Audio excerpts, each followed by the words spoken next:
जिस हिसाब से सैयारा देखने के बाद लोग रो रहे हैं, गिर रहे हैं, बेहोश हो जा रहे हैं, उसको देखकर लग रहा है जल्दी सरकार सैयारा दिखाने वाले हर थिएटर के बाहर एम्बुलेंस लगाने वाली है।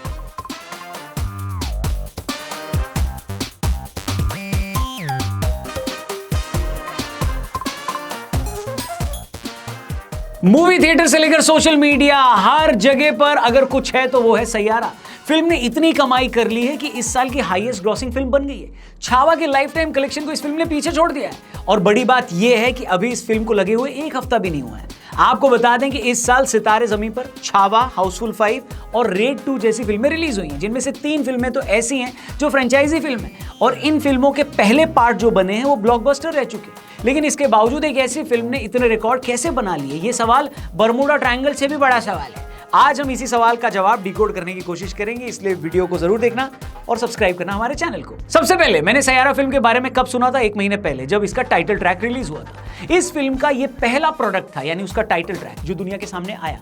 एक ऐसे टाइम में जहां पर 10 में से 9 गाने अरिजीत सिंह गा रहे हैं, वहां पर यशराज फिल्म्स ने सैयारा का टाइटल ट्रैक फहीम अब्दुल्ला को गाने को दिया। कश्मीर के फहीम अब्दुल्ला इस गाने से पहले ही एक वायरल इंटरनेट सेंसेशन थे। मैं इश्क लिखूं तुझे हो जाए, इस गाने की वजह से वो ऑलरेडी पॉपुलर थे। ये चॉइस काफी बोल्ड थी क्योंकि आप फिल्म की पहली प्रॉपर्टी लॉन्च कर रहे थे और एक म्यूजिकल फिल्म के टाइटल ट्रैक के लिए अरिजीत सिंह की आवाज से बढ़िया विज्ञापन और क्या हो सकता था। लेकिन तारीफ करनी होगी यशराज फिल्म्स की, क्योंकि फहीम अब्दुल्ला की आवाज न सिर्फ इस गाने पर सूट करी बल्कि एक नई तरीके की फ्रेशनेस भी लेकर आई। इसके बाद 2 हफ्ते पहले रिलीज हुआ इस फिल्म का ट्रेलर। इस ट्रेलर के पहले ही कुछ सेकंड में एक डायलॉग है कि ब्लू टिक वाले सेलेब्स हगेंगे भी तो तुम बोलोगे कि वाह क्या हगा है। लेकिन एक अच्छा आर्टिस्ट अगर अपनी जान भी लगा दे तो उन लोगों को क्या मिलता है? सही बात है। ये डायलॉग कई लोगों को रिलेटेबल लगा, क्योंकि एक ऐसी इंडस्ट्री जिस पर सबसे बड़ा इल्जाम ही नेपोटिज्म का लगता है, उसी इंडस्ट्री से एक न्यूकमर आता है और पहला डायलॉग ये सुनाता है तो अचानक से लोगों को इंटरेस्ट आ जाता है। लेकिन ट्रेलर रिलीज होने तक भी सैयारा एक ऐसी ही फिल्म लग रही थी जो कि साल में बाकी फिल्मों की तरह आएगी और चली जाएगी। इससे पहले कि हम लोग वीडियो में आगे इस पर बात करें, आने और चले जाने से याद आया कि कई बिजनेस शुरू होते हैं, मतलब आते हैं और चले जाते हैं। क्यों? क्योंकि वो स्मार्ट वर्क नहीं करते। अगर आप चाहते हैं कि आपका बिजनेस भी सैयारा की तरह ब्लॉकबस्टर हो जाए तो एक तरीका है अपने पास। अगर आप एक बिजनेस ओनर हैं और आपको अपने बिजनेस के अलग अलग हिस्सों के लिए कई सारे प्लेटफॉर्म्स और सॉफ्टवेयर मैनेज करने पड़ते हैं, तो अब टाइम आ गया है एक स्मार्ट सोल्यूशन का। ओडू एक all in one business management platform है जो आपके सारे काम एक ही जगह संभालता है, चाहे सेल्स हो, अकाउंटिंग, इन्वेंट्री, HR, मार्केटिंग या आपकी वेबसाइट का मैनेजमेंट। अब 10 अलग अलग सॉफ्टवेयर्स और हेडेक की जरूरत नहीं है। ओडू आपका सारा डेटा एक ही जगह पे जोड़ता है, जिससे टाइम की बचत होती है और काम में आने वाली भागदौड़ भी कम हो जाती है। सीधी भाषा में कहें तो ओडू आपके बिजनेस को स्मार्टली चलाने में हेल्प करता है। हार्ड नहीं, स्मार्ट वर्क। अब एक जबरदस्त मौका है हम सबके सामने ओडू कम्युनिटी डेज में पार्टिसिपेट करने का। 2 दिन का टेक्नोलॉजी और बिजनेस इवेंट होने जा रहा है 13 और 14 अगस्त 2025 को महात्मा मंदिर, गांधीनगर, गुजरात में। यहां आपको मिलेगा ओडू का नया वर्जन ओडू 19 के बारे में जानने का मौका। 20,000 प्लस लोग जिनसे आप नेटवर्किंग कर सकते हो। 200 plus talks and live demo top experts द्वारा। इन्फ्लुएंसर टॉक्स होंगे, स्पेशल गेस्ट के सेशंस होंगे, 200 प्लस स्टॉल्स जहां आपके बिजनेसेस को मैनेज कैसे किया जाता है, वैसे सिस्टम्स के रियल वर्ल्ड यूज भी आप देख सकेंगे। रियल बिजनेस केस स्टडीज को सीखने का मौका भी मिलेगा। 11 और 12 अगस्त को तो मास्टर क्लासेस भी है डीप लर्निंग के लिए। और हाँ, networking, delicious food, music concert और धमाकेदार आफ्टर पार्टी भी। तारीख नोट करिए, 11 से 14 अगस्त 2025। लोकेशन महात्मा मंदिर, गांधीनगर। बिजनेस और टेक्नोलॉजी की दुनिया का सबसे शानदार संगम ओडू कम्युनिटी डेज आपका इंतजार कर रहा है। मैं तो एक्साइटेड हूं। आप भी आइए, सीखिए, जुड़िए और बिजनेस को एक नई दिशा दीजिए। रजिस्टर करिए अभी, लिंक जो दिया है डिस्क्रिप्शन और पिन कमेंट में, वहीं से। फिलहाल वीडियो में आगे बढ़ते हैं। सैयारा पे वापस आते हैं। रिलीज से कुछ दिनों पहले सैयारा अचानक से न्यूज बनाना शुरू कर देती है। खबरें आने लगती है कि किस तरीके से एडवांस बुकिंग ने सारे रिकॉर्ड तोड़ दिए। इसके बाद खबर आती है कि एडवांस बुकिंग इतनी भयंकर हो गई कि सुबह 6 बजे और रात के 12 बजे के शोज भी ऐड कर दिए जा रहे हैं। Ticket website book me show पर इस फिल्म के इतने लोग इंटरेस्ट शो करने लगे इसमें, जितना शायद एक शाहरुख खान या रणबीर कपूर की फिल्म में होता होगा। लोगों को दाल में कुछ ब्लैक ब्लैक नजर आने लगा। और हो भी क्यों ना, सोशल मीडिया के दौर में सही खबरों की कोई गारंटी थोड़ी ना होती है। और यशराज फिल्म्स तो इस बात के लिए जाना जाता है कि उनके यहाँ जो भी नए एक्टर्स आते हैं वो उनका फुल प्रमोशन करता है और उन्हें सुपरस्टार बनाकर ही मानता है। एग्जाम्पल के तौर पर रणवीर सिंह, अनुष्का शर्मा, वानी कपूर को ही ले लो। जितने सक्सेसफुल डेब्यूटेंट यशराज फिल्म से निकले हैं, इतने शायद और कहीं से नहीं निकले होंगे। इसीलिए लोगों को लग रहा था कि फिल्म की हाइप बनाई जा रही है, जब फिल्म रिलीज होगी तो दूध का दूध और पनीर का पनीर हो जाएगा। तू समझा? हाँ। नहीं, तू समझा नहीं। फिल्म रिलीज हुई पिछले शुक्रवार को, हम भी देखने गए। फिल्म कैसी लगी इसका रिव्यू हमने अपने दूसरे चैनल स्क्रीन वाला पर डाला है, आप जाकर वो रिव्यू जरूर देखना।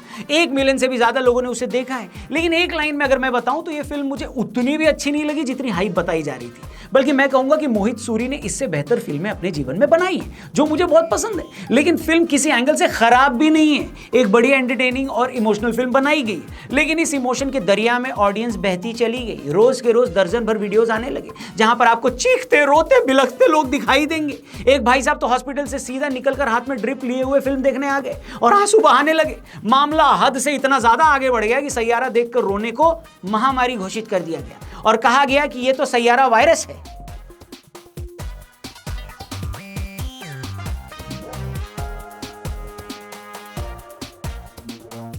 जेनजी का मजाक सोशल मीडिया पर उड़ने लगा। मिलेनियल्स ये कहने लगे कि ये जनरेशन अगर तेरे नाम देख लेती तो शायद थिएटर से बाहर ही ना निकल पाती, इतने सदमे में चली जाती। मीम बनने शुरू हो गए। एक मीम मैं आपको दिखाता हूं, इसमें तेरे नाम के राधे भैया और सैयारा के क्रिश कपूर का कंपैरिजन किया गया है और ये बहुत मजेदार है, इंटरेस्टिंग है बहुत। जैसे इसमें लिखा है कि राधे भैया अपने भैया जो है भाभी की इज्जत करते हैं, लेकिन क्रिश कपूर अपने सगे बाप को पीटता है। राधे भैया अपने दोस्तों के लिए जान दे सकते हैं, लेकिन क्रिश कपूर अपने दोस्त के बाप को गाली देकर फिर उन्हीं दोस्तों के पास जाता है। राधे भैया की स्टोरी अमर है और क्रिश कपूर की स्टोरी कुछ दिनों की हाइप है।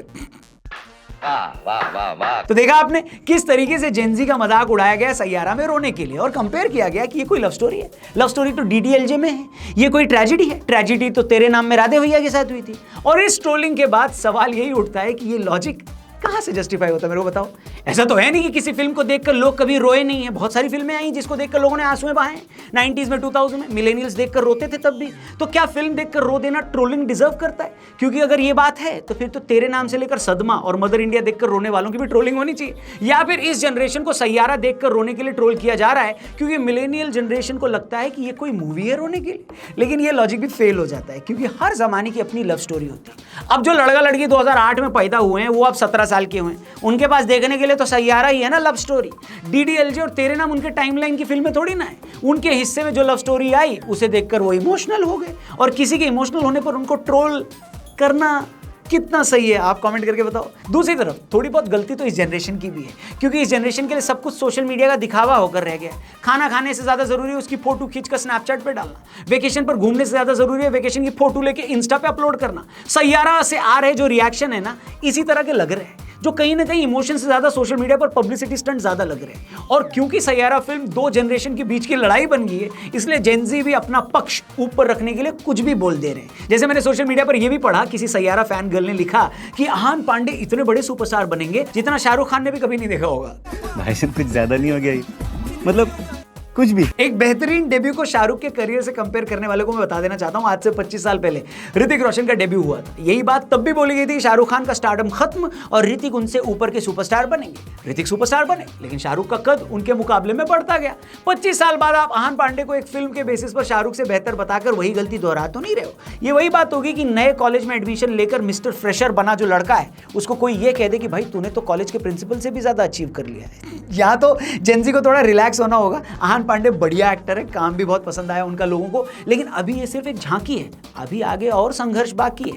कुल मिलाकर दोस्तों यही था सैयारा पर अभी तक का अपडेट। फिल्म पीआर के भरोसे चल रही है या फिर प्यार के भरोसे, इसका फैसला आप कर सकते हो। मैं तो बस इतना बताना चाहूंगा कि मैं जब फिल्म देखने गया था तो रात के 11:35 के शो में भी थिएटर हाउसफुल था।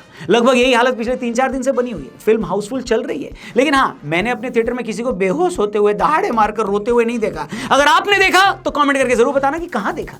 अपनी ओपिनियन इस फिल्म पर बोलना चाहते हो तो कमेंट बॉक्स खुला है, जरूर लिखना। बाकी जेनजी की ट्रोलिंग गलत हो रही है या सही हो रही है, या आपको लगता है जेनजी यही डिजर्व करता है, इस बारे में भी अपनी ओपिनियन जरूर देना। बाकी जाने से पहले फिर से याद दिला दूं, ओडू कम्युनिटी डेज एंजॉय कीजिए, ये मौका मिस मत करिए। डिस्क्रिप्शन में ओडू का लिंक दिया है, इवेंट की इंफॉर्मेशन भी दी गई है। चेकआउट फास्ट, रजिस्टर करो now, you will say wow. बाकी वीडियो सही लगी हो इसे अपने दोस्तों तक जरूर पहुंचाना, शेयर करना, चैनल को सब्सक्राइब करना। जल्दी मिलते हैं। जय हिंद, वंदे मातरम।